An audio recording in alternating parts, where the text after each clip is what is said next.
So we will start a new series and this will be the transition bridging period papunta sa topic natin ng camp, which is hindi pa ina-announce at hindi pa naman pag-usapan pero may idea ng mga tao.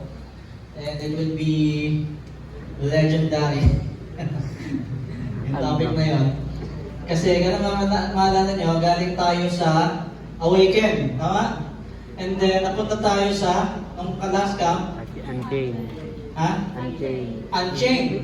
And then, dito na encounter na, dadalhin tayo na ng Lord sa uproot. Ngayon, dadalhin tayo ng Lord sa series na which is called Restore. Sabihin mo sa katabi mo, Restore. Tingin mo, aksidente pa rin nandito ka ngayong gabi? Hindi na?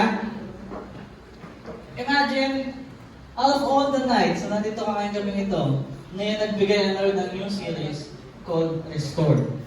Tapos pinatahimik tayo na hindi nga pinatugtog ng Lord yung mabilis natin kanina. Magtatalunan sana tayo. Sabi na, tatalo na sana eh. Ready na tapalo. Pero the Lord says, slow down and quiet down. For I'm about to say something. And this is one of the favorite verses ng mga Kristiyano. So open up your Bibles. Punta tayo sa Psalm chapter 23. Kagabi pa ito pinakita ng Lord sa akin itong happenings na to. Alala ko pinagsasabihan. Kasi medyo busy ang lahat sa nangyayari. Alam yung galing pa tayo sa AMF kanina. Nagkalat kami ni Master Bean. Kalat kami dalawa, si Julian. Kalat naman kami lahat. And then, galing pa kami sa meeting ng mga pastor. And right now, tayo sa Encounter 9. And very ironic, dinala tayo ng Lord sa Psalm chapter 23. And I will be reading in English Standard Version, Psalm 23, verses 1 to 6. Kung may nakaka-memorize sa inyo, congratulations. The Lord is my shepherd, I shall not want. He makes me lie down in green pastures. He leads me beside still waters. He restores my soul. He leads me in paths of righteousness for His name's sake. Even though I walk through the valley of the shadow of death, I will fear no evil, for you are with me. Your rod and your staff, they comfort me. You prepare a table for me in the presence of my enemies. You anoint my head with oil, my cup overflows. Surely, goodness and mercy shall follow me all the days of my life, and I shall dwell in the house of the Lord forever. Aming Ama, maraming salamat po sa gabi nito. Continue speaking to us, Lord, and give us rest tonight, and restore us, every soul, here tonight, sa iyong piling, Panginoon. May mga pagod, bigyan mo ng pahinga. Kung may napapalayo sa iyo, pull us closer to you, Lord, and restore our souls tonight. In the name of Jesus Christ, our Lord. Amen and amen. Alam nyo, Psalm chapter 23, simula pagkabata ko, growing up in a Christian household, kung saan ko ito nakikita, yung mga paborito ng mga nanay natin, mga nakakatanda sa atin, yung parang scroll na nakabibitin sa pader, di ba? Nakalagay Psalm 23. And most of the time din sa mga, kahit sa mga burol, funerals, kung saan mo ito makikita, sa mga decor, sa mga damit, sa t-shirt, Psalm chapter 23. But I want you to understand tonight that ang Psalm chapter 23 is the framework ng restoration ng Lord. Kaya kung hihimay-himayin natin ito ngayong gabi, you will see how the Lord restores step by step. Okay?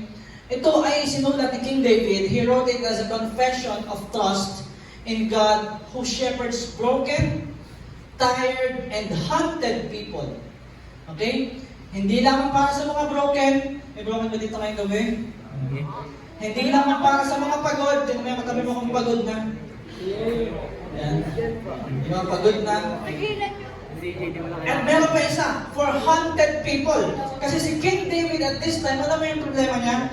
Ang problema niya, hinahabol siya ni King Saul. Dahil gusto siyang patayin ng hari ng Israel. Alam natin, at that time, King David was already anointed to be the next king, pero he still honors the present king na gusto siyang patayin. So at this time, he is broken, he is tired, he is hunted, And alam niyo, King David has experienced danger, he has experienced betrayal, pressure, warfare, loneliness. Dito sa pagkakataon na to, moral failure, yung weight ng leadership na pinagkatiwala sa kanya ang bayan ng Israel pero nagkakagulo yung paligid sa kanya, exhaustion, pagod na siya at this time. Yet, with confidence, he says, "The Lord is my shepherd." Coming from a man who is a shepherd. Naiintindihan niya kung ano yung shepherd. Kasi si King David, he grew up as a shepherd. Alam natin yan, story na yan. He grew up as a shepherd boy. Inalagaan niya yung mga tupa, yung mga hayop nandun. And then he says, "The Lord is my shepherd." So Psalm chapter 23 is more than just comfort. This is the framework for restoration. Kaya ngayong gabi ito, himay-himay natin ito. Buong chapter na ito, 6 na verses ito. And let us go to our points ngayon. Sensya na, hindi na katatandaan Harvey. Point number 1 is the shepherd who provides. The shepherd who provides. Kung nanonood kayo, verse 1, the shepherd who provides, "The Lord is my shepherd, I shall not want." Alam niyo, nagsimula si King David in a word of ownership. Ano sabi niya? "The Lord is my." Sabihin mo nga sa tabi mo, my. My shepherd. Di ba? Meron yung pag-aangkin. So, before God restores anything externally sa buhay mo, He restores your dependence to Him internally. Hindi pwedeng mauna, okay, na-restore ka na agad externally. Kasi bakit yun? Okay, marami sa atin in the Christian community, in the Christian circle, magaling tayo magpakitang tao. Lalo-lalo na yung mga nasa ministry. Amen? Magaling tayo magplastikan. Tumatayo tayo in the ministry, we go to the church, pero in the private battles that you have, your dependence is not with the Lord, but with yourself most of the time. Amen? Yun ang katotohanan. And ito yung sinasabi ng Psalm 23 verse 1, na "The Lord is my shepherd, I shall not want." He wants to restore. Gusto ko maunawaan ito ngayong gabi ito kasi ngayong gabi ito gusto kong i-restore ng Lord. Pero ang unang kailangan ma-restore is your dependence to Him. Sa lahat ng bagay. And everything that is happening in your life. He wants to restore your dependence internally bago mabago yung external things na nangyayari sa buhay mo. Ang sabi pa dito, "I shall not want." Pag sinabi ka, "I shall not want," there is no lack of what's essential. Ibig sabihin kung ano yung mga pangangailangan na He will provide it. There is no fear of tomorrow. Kung ano yung mangyayari bukas, wala kang kakatakutan. Kung ano man yung course na pinasok mo, kung wala kang pambayad ng ganito, wala kang ganyan, there is no fear of tomorrow. There is no scarcity mindset. Alam niyo yung scarcity mindset, it is the spirit of poverty, which many Christians have been suffering from the spirit of poverty. Sadly, yes, many Christians suffer from the spirit of poverty kasi kailangan natin maintindihan itong unang-una. Pag sinabi na, "I shall not want," sabihin mo sa katabi mo, "I shall not want." Diba? "The Lord is my shepherd, I shall not want." I depend to Him at alam ko na ipoprovide niya lahat ng pangangailangan ko. Hindi lamang sa pinansyal, kung hindi ko na yung kailangan ng espiritu ko, ng pagkatao ko, ng katawan ko. Kung ano yung pangangailangan ko mentally, emotionally, He will provide it for me. Kung kailangan ko ng pahinga, He will provide it. Kung kailangan ko ng comfort, He will provide it for me. There is no scarcity mindset, and your soul starts healing when God becomes your source again. Alam niyo kung bakit marami sa inyo paikot-ikot, and you can see healing coming. Noong nakaraan, galing tayo sa approach sins, ang daming din sa atin, ang bibigat ng topics natin, about hidden sin, about sins that is happening in our lives. Pero ngayon, gusto ko lang sasabihin sa inyo ng Lord that those things has an end. And ngayon, gusto kang i-restore ng Lord.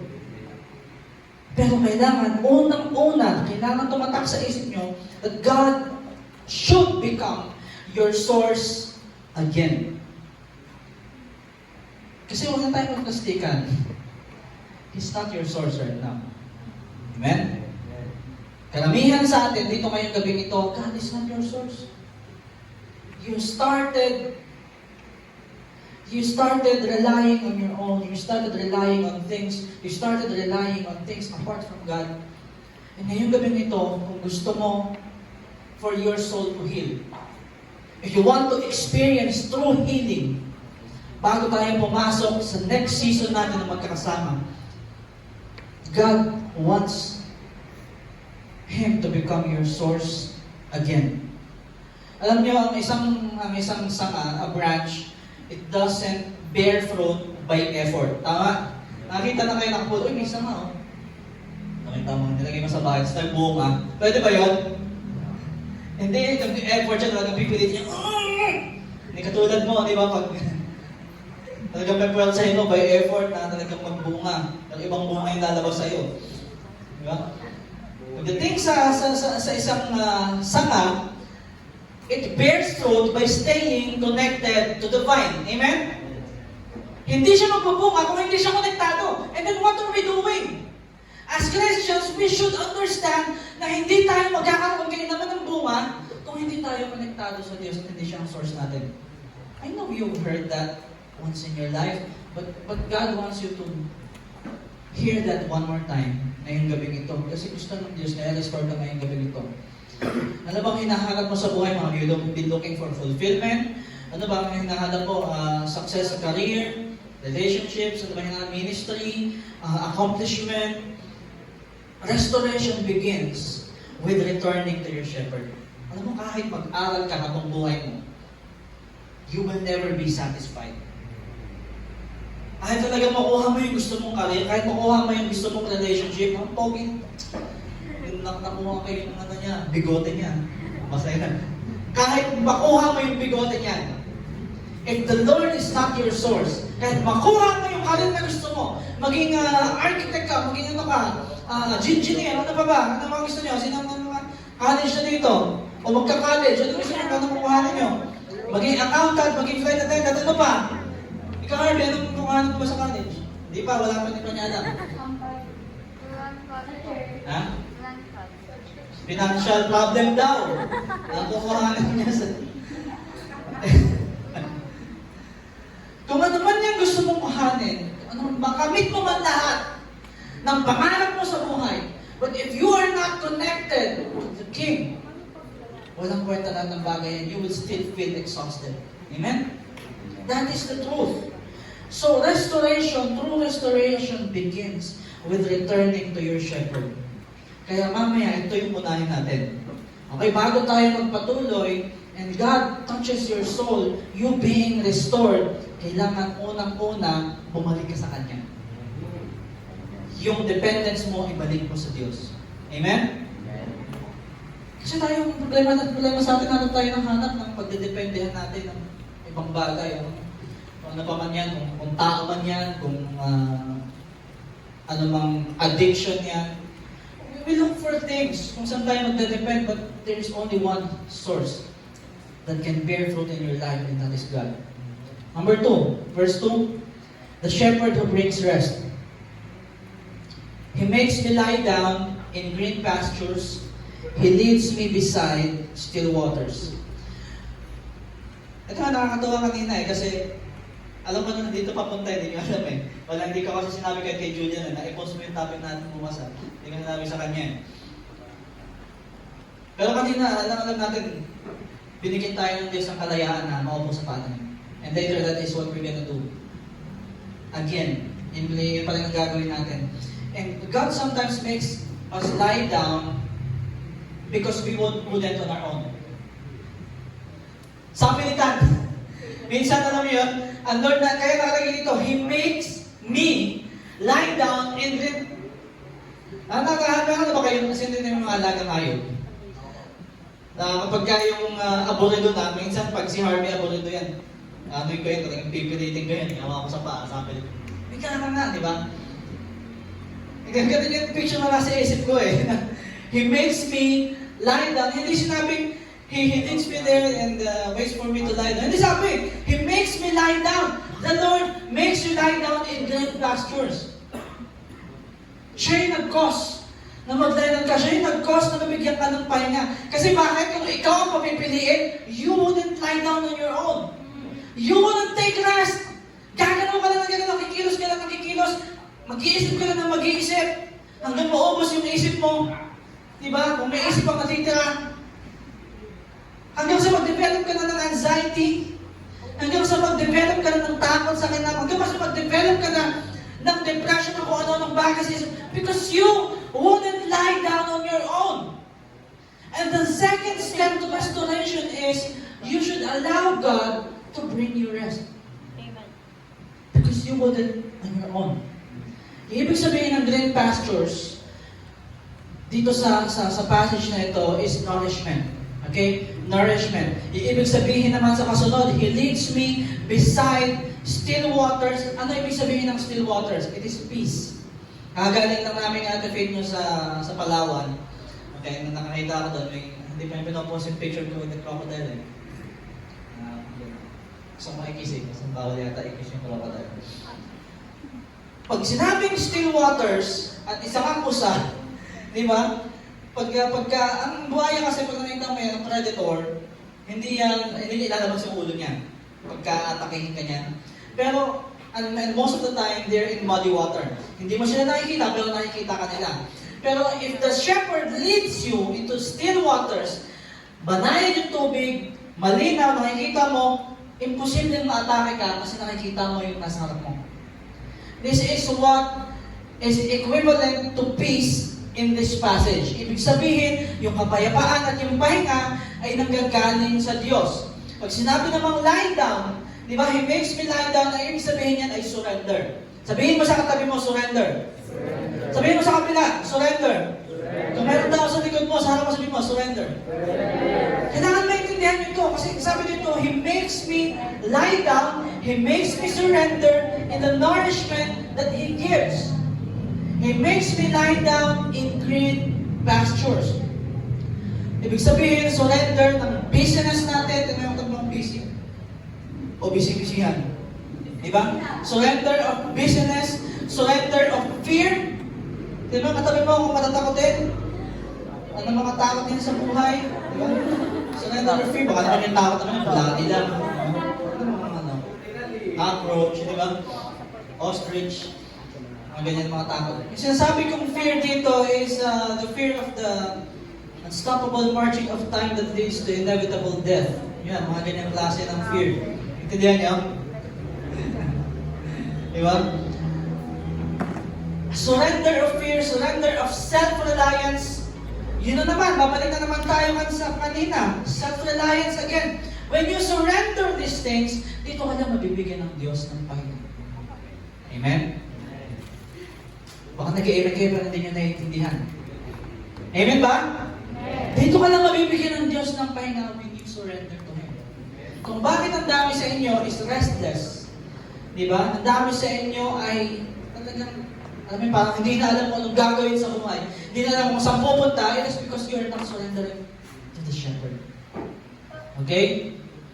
We rest our bodies by sleeping. Kasi dito yung pag nahipan, tulog. Tulad ni Sean. Kahapon naggagawa pa sila ng tasa ng mga dancers. Busy-busy na si Sean. Kaya pala nagagawa siya ng pastor's man. Para kahit saan abutan eh. Sabihin niya, patay na si Sean. Patay na doon sa upuan. We rest our bodies by sleeping, but God rests our soul by leading. He leads us and make us lie down in green pastures. Ibig sabihin, yung restoration na nanggagaling sa Lord, hindi lang through activities, hindi lang through ministries, hindi lang through sa mga pinagagawa niya, but that kind of restoration is in, sabihin mo sa katabi mo, stillness. He restores us through stillness. Kaya tanongin ko kayo ngayong gabi ito, saan kayo tumanggi sa Lord na mag-slow down? Kasi meron dito mga tao na, alam mo yung pinagpapahinga ka ng Diyos, but you refuse to slow down. Meron mga ganun dito ngayon sa inyo. Saan ka ba naging restless na parang feeling mo, ubus na yung panahon. 21 na ako. Next year, lolo na ako. Masyado kayong napala sa buhay. Ang mabata niyo pa, di ba? Wala daw mas wala daw mas stress kaysa sa 20 to 30 years old na feeling nila na uubos na yung panahon nila sa mundong ito. Hindi. Makasama. Di ba? Yung 21 na ako, kailangan maging kami na niyan. Pero next year, nanado ko na yung kasal namin. Ganito yung kulay purple yung kasal namin. Tapos nakasakay kami sa kabayo, papuntang Baguio. Ay, bakit kabayo yan? Di ba, planado mo na kasi apura ka na. Hindi ka makahintay, kailangan kindatan ko kasi ganito para mag-first. Palo ka tuloy. Kailangan kindatan ko kasi ganito para kailangan makapasok na ako next year. Kahit alin na lang. Kung ano na lang sayang ang oras, di ba? Ano pag gagawin ko? Mag-engineer pa ako, magkapastor ba ako? Mag-architect ba ako? Mag-police ba ako? Ano magagawin? Kahit ano na lang. Kung saan ako bumasa, doon ako nilagay ni Lord. Isa na lang gusto masahan. Serious yan.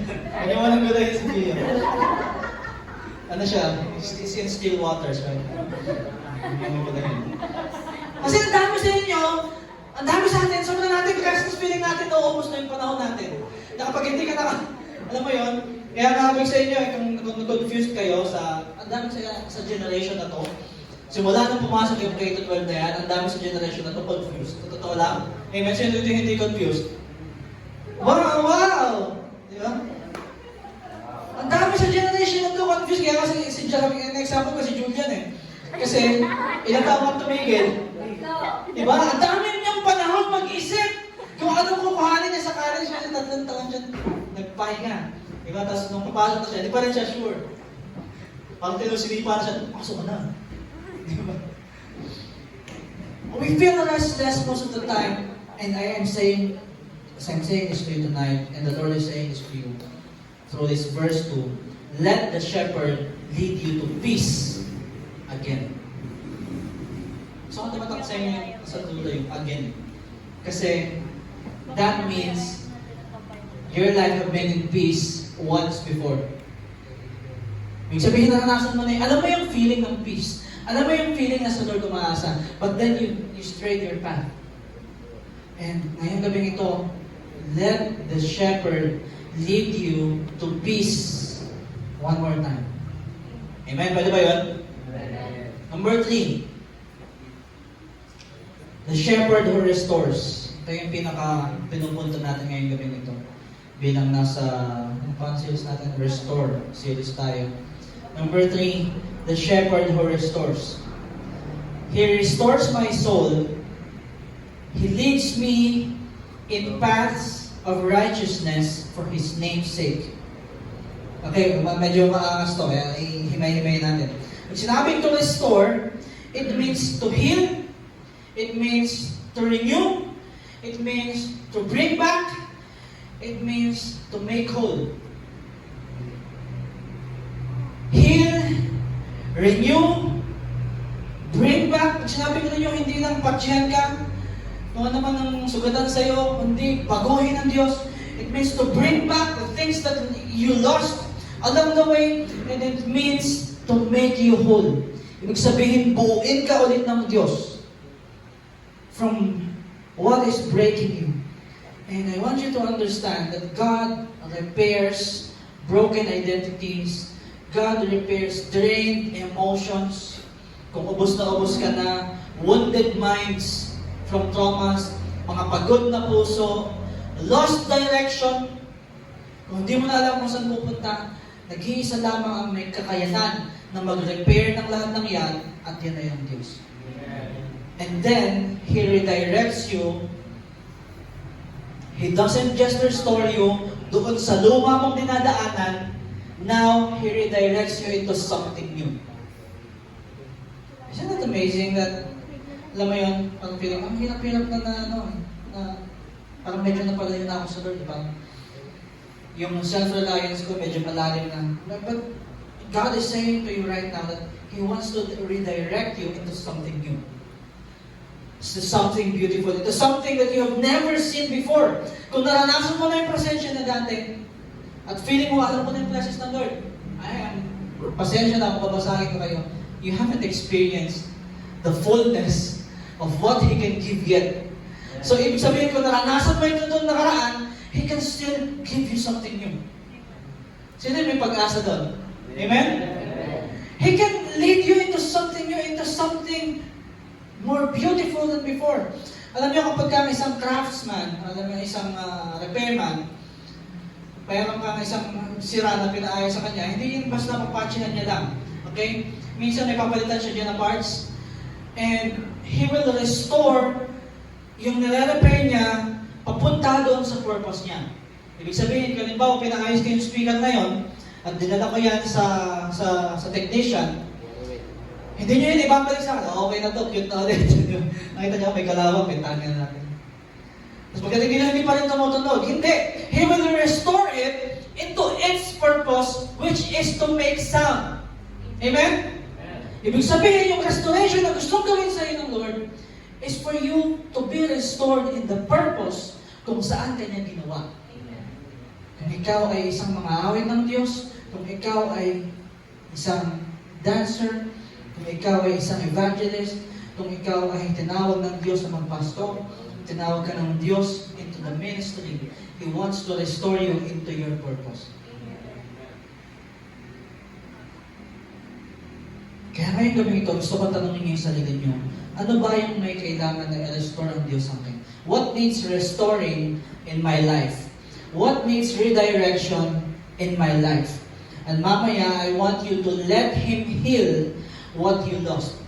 Dahil siya lang may kakayahan na makagawa mo. Not the things of this world, not your decisions, not your perfect, 100% no failure decision na gagawin mo, hindi. Okay? Ang Diyos lamang ang makakapagbigay ng sa'yo. Pasok tayo sa number 4. The shepherd who protects. Parang pasweet ng pasweet yung verse na to. Di ba? The shepherd who protects. Galing tayo kanina, di ba? The shepherd who provides, the shepherd who brings rest, pinagpahinga tayo, and then the shepherd who restores, and then ngayon, pang-apat, the shepherd who protects. Verse 4, even though I walk through the valley of the shadow of death, I will fear no evil, for you are with me. Your rod and your staff, they comfort me. Ang gusto ko maunawaan nyo is that hindi nagpapangako ang Diyos ng isang buhay na walang valleys. Hindi siya nagpapangako sa iyo ng buhay na wala kang pagdadaanan. Ang pangako niya sa iyo is that sa gitna ng problema, sa gitna ng valley, He is with you. Amen? His presence is there in the valley with you. Even though you walk through the valley of the shadow of death, ang sabi ni King David, I will fear no evil. Ano yung shadow of death na yun? Pag sinabing shadow of death, it is intense darkness, it is fear, it is uncertainty, it is danger. Alam nyo, ang tupa, kapag ka siya sa shepherd ay, alam mo yun, idinid niya yung mga tupa, sobrang delikado nung daanan na yun. Yung valley, alam niyo kung bakit? Ang isang valley, alam niyo ba yung valley? Ano ba sa Tagalog? Lambak. Tama ba ako? Mga, sino dito nag-project kung bata siya ng mga anyong lupa? Sinabi mo golem. Anyong lupa, golem. Si Mark. Hindi, anyong lupa, lambak. Tama ko, valley, lambak. Yun ay dalawang bundok, kabilang side, and then yung gitna, yung daanan. Alam niyo, in places na maraming predator, dito sa atin yung predator dito sa atin, bayawak lang, diba? Bayawak. Di ba predator sa atin? Wala mga tiger dito sa atin, wala mga wolf dito sa atin. Diba mga aso lang ang nakahabol sa kanto yung Okay, imagine mo na lang, di ba? Dadaan ka sa eskinita, halimbawa, sa daming aso. Parang ganun yung feeling eh. Sino takot dito sa aso? Sino nakakita ng aso? Sino nakakita ng aso? Wala! Angas niya, diba? Imagine mo, di ba? Dadaan ka, halimbawa, eskinita sa daming daan, maliit na isang tao na makakadaan. Tapos mayroong asosasyon doon sa mayroong 5 to 10 may asosasyon doon sa gitna, tapos nakatingin sila sa iyo lahat. Kapakiramdaman kayo. Hindi ko ba yan? Cute na ito eh. Yung valley of the shadow of death na sinasabi dito, yung valley, yung tambak na yun, pagkasama ng shepherd, lahat ng tupa niya, and he goes through there, yun yung perfect spot para sa ambush. Kasi wala silang tatakbuhan. It is either pabalik lang or padiretso, pero alam niyo, hindi katulad ng isang open field na pag inatake kayo, magpupula ka, tatakbuhan ka may lupa. Kaya every man for himself, wala ang tatakbuhan. It is the perfect spot for ambush. Kaya, ang ginagawa ng shepherd, kasama siya doon ng mga tupa sa gitna, at dala niya yung kanyang tungkol, yung pang-protekta niya, your rod and your staff, they comfort me. Kasi alam nila na pamalo yun sa kalaban. Pero at the same time, yung rod at yung staff na yun, pamalo din yun sa kanila. Pagbabagal-bagal sila. Alam mo yun, dumaan ka sa problema, tapos, chill muna nga ako dito. Di ba? Chill kaya muna ako dito sa bali. Parang cute yung mga plants dito. Parang rare to ah. Tignan mo kaya to. Paluin ka talaga ng shepherd. Gusto mo, di ba? So yung rod and staff na yun, dual purpose yun. Para yun sa mga predator, and at the same time, para yun sa mga makukulit. Na imbis na dadaan lang tayo dito, magstay na kaya ako dito. Ang problema sa atin eh. Imbis na dadaan ka lang sa pagsubok na ganito, binigyan ka ng Diyos ng pagsubok, kasi alam niya na malalampasan mo. Hindi!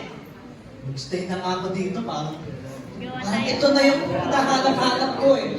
Na, di ba? Parang tropa ko itong mga wolf na to eh. Si ano to eh. Si Jonard. The wolf. Saka si Bogart.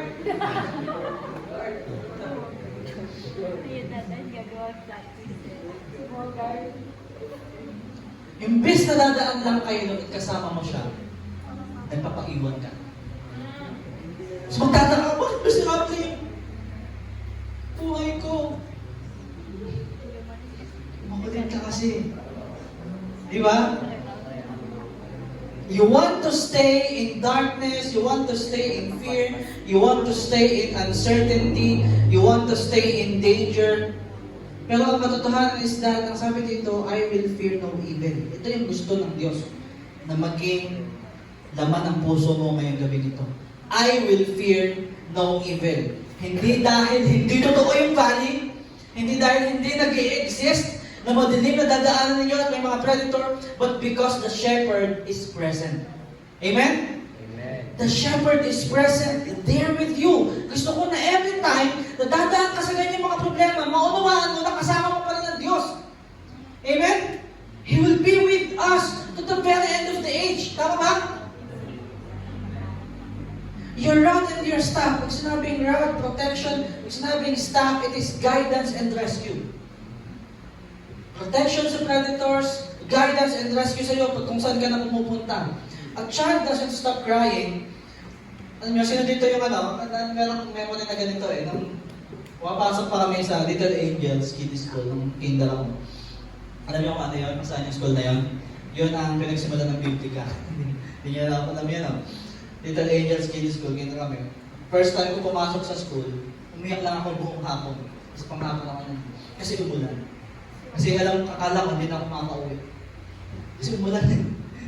Akala ko hindi na ako makaka-uwi. Pero, ang bata, hindi yan tatahan dahil tumigil na yung ulan. Tatahan siya kapag dumating yung magulang niya. Tama? And because your parent arrived. Kaya gusto kong sabihin sa inyo ang gabing ito is, what valley are you in right now? Anong klaseng problema yung nandun ka sa gitna ngayon? And akala mo, inuwanan ka na mo doon. But he's still waiting for you kung bakit lagi kang parang masakit na yung pig ko, Lord. Kasi pinapalo ka niya, pinapalo ka. Ayaw mo gumalaw eh. Diba? Kaya mo ganun dito, hindi tayo nakarasa ng palo ng Lord. Huwag mo. Pag nag-i-enjoy ka na sanay na ako, Lord. Sanay na ako masaktan eh. Diba? What valley are you in? Kasi ang gusto kong maunawaan nyo is that gusto ng Diyos na makalabas ka dun sa valley. Into the other side. Kung saan kanya gustong dalhin at ilid. Okay? Kung anumang valley yan, whether you're in fear, you're in depression, in uncertainty, in waiting, in loss, kung ano man yan, I want you to know that you are not alone. Amen? Sabihin mo nga sa katabi mo, you are not alone. Ang katotohanan is that the shepherd is with you in the valley. The shepherd is with you in the valley. Hindi siya, wala siya dun sa taas ng bundok at pinapanood kayo. Di ba? Tagal naman ito.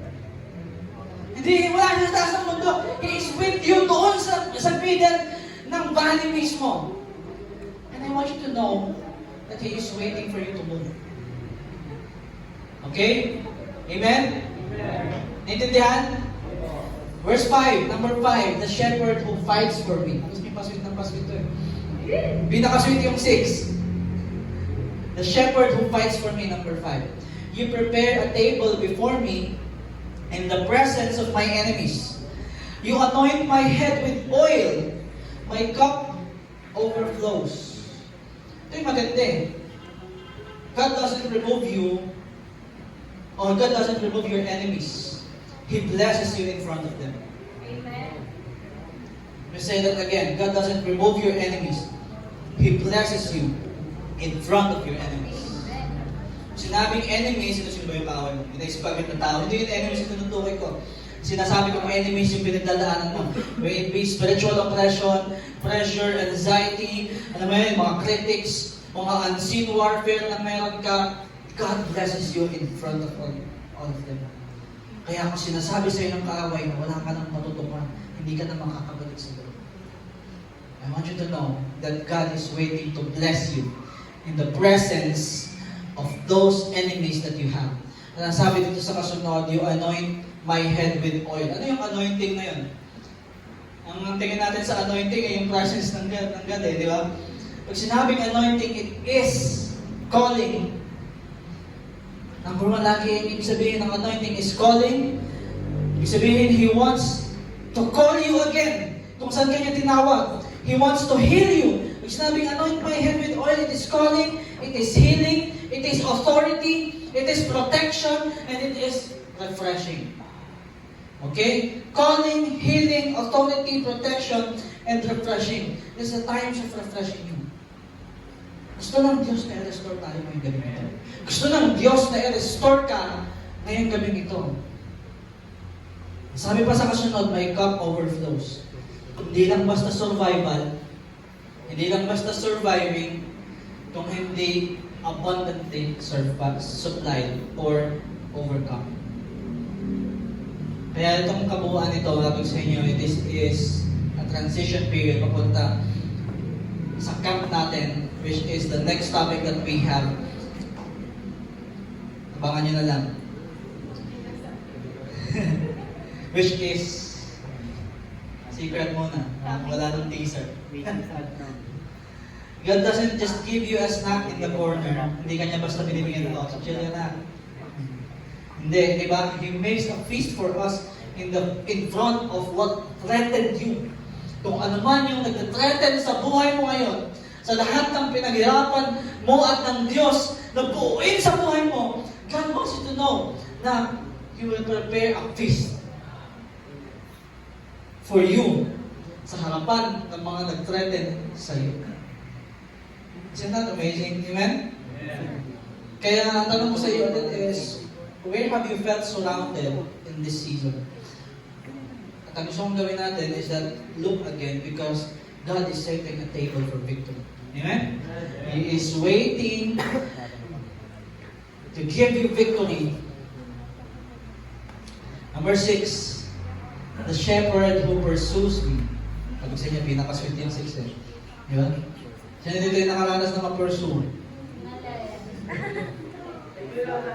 Ba't ganun yung ngiti nila? Pal.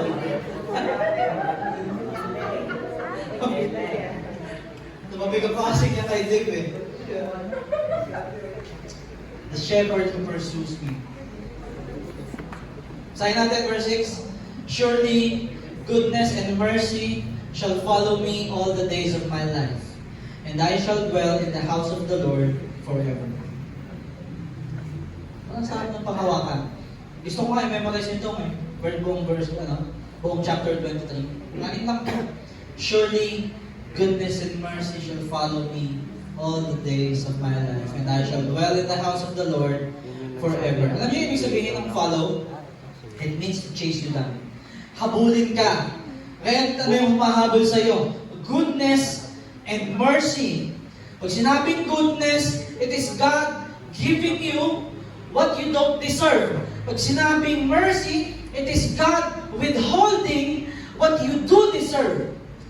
Kung deserve mong parusahan, mercy, God withholds yung parusa sa'yo. Pag sinabing goodness, yung grace, ibig sabihin, binibigay sa'yo yung mga bagay na hindi mo naman deserve.